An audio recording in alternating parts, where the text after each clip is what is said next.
Hey, it's Jeff Zito, and welcome to another episode of Celebrity Jobber. For some celebrities, their big break is the reason that they became stars. For others, though, they could be kind of born into it, like my next guest. Carnie Wilson is the daughter of one of the greatest songwriters that has ever walked the face of the earth. Brian Wilson from the Beach Boys, often called a genius for his approach to songwriting.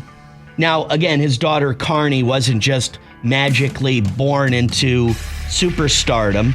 Along with her sister Wendy and China Phillips, their group Wilson Phillips had a huge hit in 1990 called Hold On, which we all can assume was Carnie Wilson's big break because nobody knew her other than she was Brian Wilson's daughter.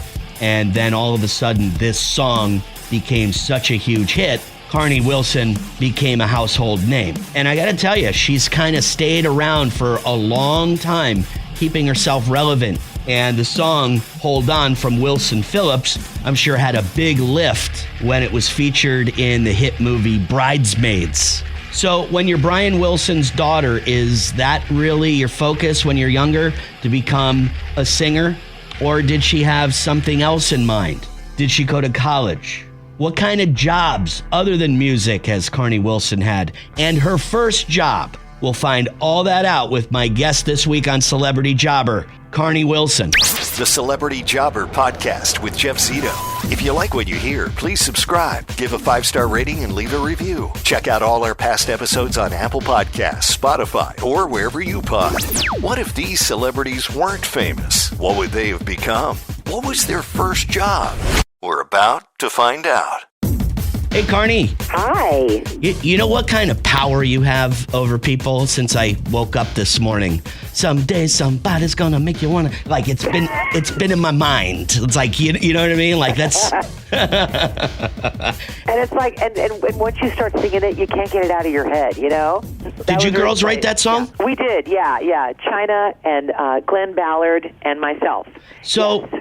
When you were younger, Carnie, like when this was all happening, was like music your thing? Was it like, hey, I'm going to be, this is what we're going to do? Or did that song just kind of happen? Well, it was years of singing harmony and growing up in the business and having music surrounding me, you know, and then at 18, just sort of like getting Wendy China on my sister's floor, actually, in her room and harmonizing and just starting to write songs. And then we got signed to a company, and then we were just off to the races. You know, it was a lot of hard work, you know, but it was embraced by the public and the world, really, and I'm just so grateful for that. And then I spent, you know, years on television hosting shows and then getting into the food world, and it was and you know, competing on the Food Network, different shows, and just the love of cooking and baking. And it's like now it's come all the way full circle now with my new cooking show. It's just, it's insane. Now I'm pinching myself right now because it's been my dream to do this. So let me ask you about your new cooking show. It's called Sounds Delicious with Carnie Wilson, and you actually have guests that come on the show. I mean, like, everybody's got to eat. So, I mean, that's, you know, you could get the guests to come on. What do they share their favorite recipes, or what are you guys doing? Cooking together? Well, the reason why I think this is really special is because we combine like music and food, which is what I do in my life. So I'm thinking to myself, you know, I remember recording with Mark McGrath from Sugar Ray. He's so gorgeous. He's so sweet. He's so funny and charismatic. He's also hosted before. He's a great presence on TV. He doesn't cook. And so I said, would you come on the show? And because you're my buddy, you're my friend, and would you do this? And he goes, well, I'll just come on the show like later. I'm too intimidated to do this. I said, well, let's make a lasagna together. He goes, I can't make lasagna. And I said, trust me, you can. So he comes on the show, and the minute he walks in, you know, we laugh, we joke, we bust into song, and then before you know it, his sleeves are rolled up, his hands are in the meatballs, he's layering the noodles, and we're freaking having a great time. See that? Did you see this back when you were, a teenager, and you're telling me through all this Wilson Phillips stuff and all the sudden fame, and did you see this path actually, or no, not at all? You know what? Listen, I want to be real. I want to really be truthful about this. I really believe that we have to envision what we want for ourselves. And I have been through so much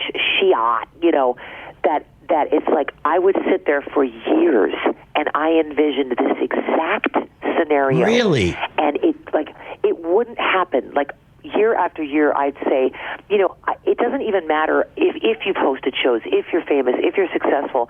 The right people have to be there. The stars have to be aligned, and all of a sudden the doors opened, and it was with the right people, which was Access TV. They gave me the chance to be myself and be crazy and wacky and invite these people on the show because it makes sense for their channel because they're all music. Makes sense for me because I'm music and food. And I'm blessed to know, people like John Stamos who can come and make a chicken parmesan and throw the noodle on the wall, and we swap stories about smoking fake pot. Right. It's like, where else are you going to do this, That's so funny. I'm perfect. I am also a believer in visualization. I really do think, people think it sounds wacky, but I really believe in it too. And like it's pretty cool knowing that you've been visualizing this for a long time, because I would imagine when you were younger and you were in the music biz, there had to be a lot of pressure on you, not only because your dad is a legendary songwriter, one of the greatest songwriters to ever walk the face of the earth. That had to be pressure on you too back then when you were fully involved with music.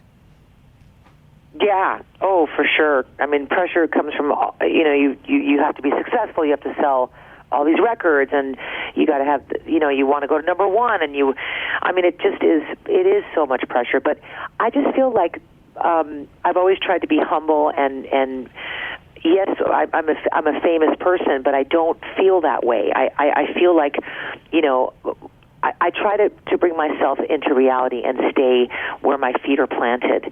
And because I've been through so much, I've realized that I'm no more important than anybody else.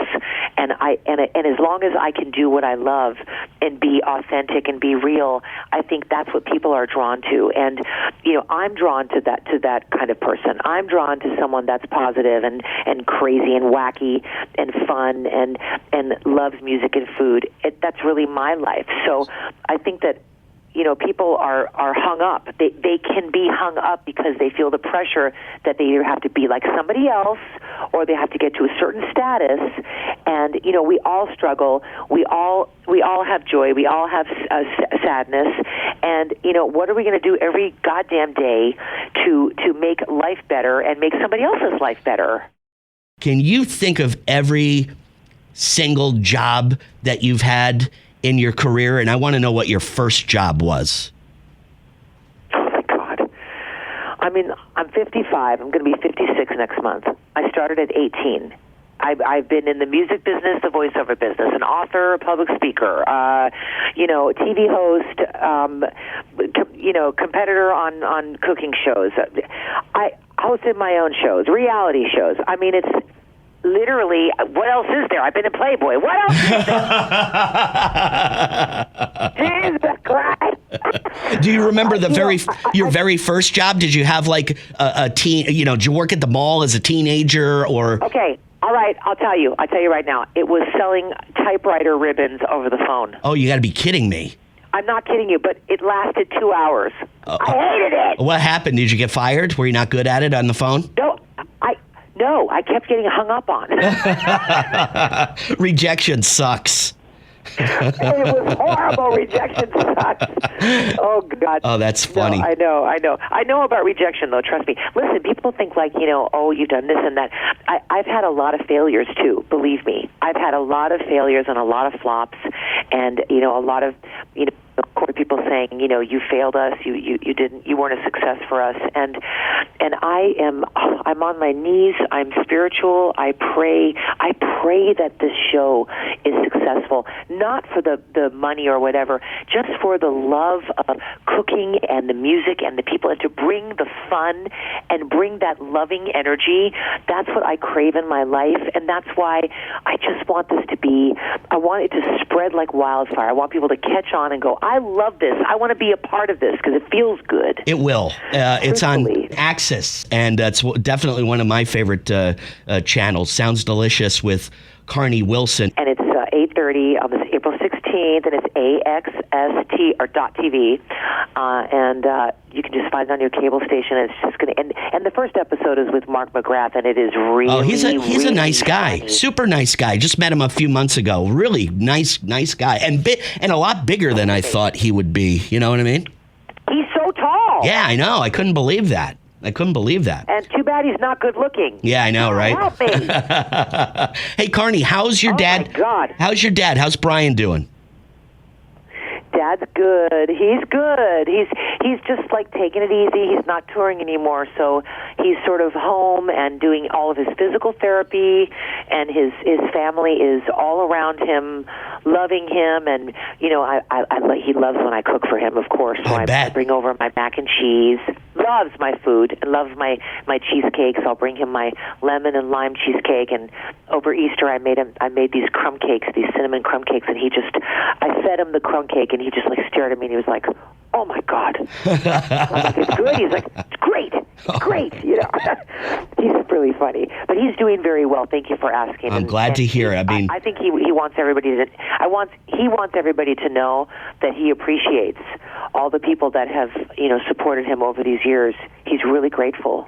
He is, he's a legend, and I would think that growing up being, his daughter would be difficult, especially, in the music business because of, how incredible of a genius that he is. And I think that it's pretty remarkable how things turned out for you, not only with the successful music career, but you've stayed relevant all these years. Think about how people have a few hits a few years ago, and then they kind of fade away and they don't stay relevant. You kept yourself out there. People like you. You got a nice personality. You've hosted so many things, and it's a testament to your personality and your upbringing, I'm sure. Oh, you're so sweet. Thank you for saying that. I appreciate that. And yeah, I didn't go to college, you know what I mean? It's like I'm not trained for anything else other than entertaining, and that's singing, it's TV. I'm interested in so many different things, and I'm lucky that I'm able to have a multifaceted career, I'm very, very grateful for that.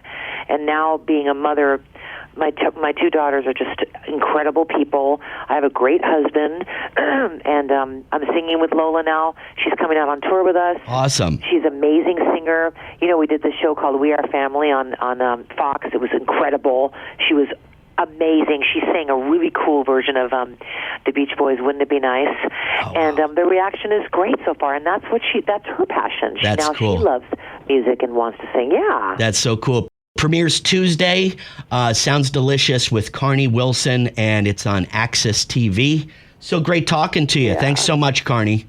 What a great interview. Thank you so much, too. Okay, so Carnie says she never went to college. She definitely wanted to be a singer, and she was working on it for years. And I guess when your dad is Brian Wilson from the Beach Boys, known for being, a musical genius, maybe Carnie had a better understanding of complex harmonies at a young age. So that was her focus. That was her direction when she was younger. But, she had a ton of other jobs. She talked about being an author. She talked about hosting TV shows, being on reality TV.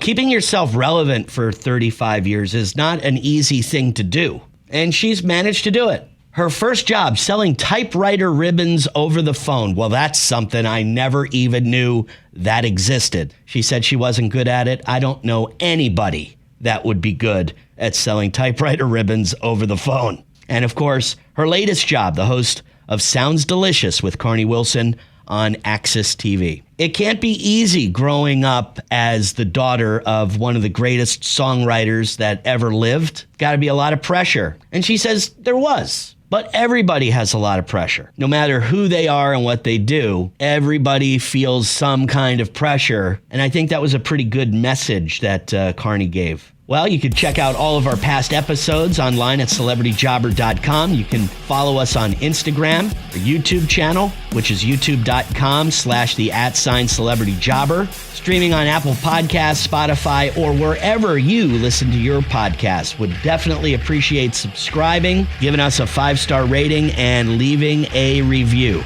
Thank you so much for listening to the Celebrity Jobber podcast. Until next week, I'm Jeff Zito.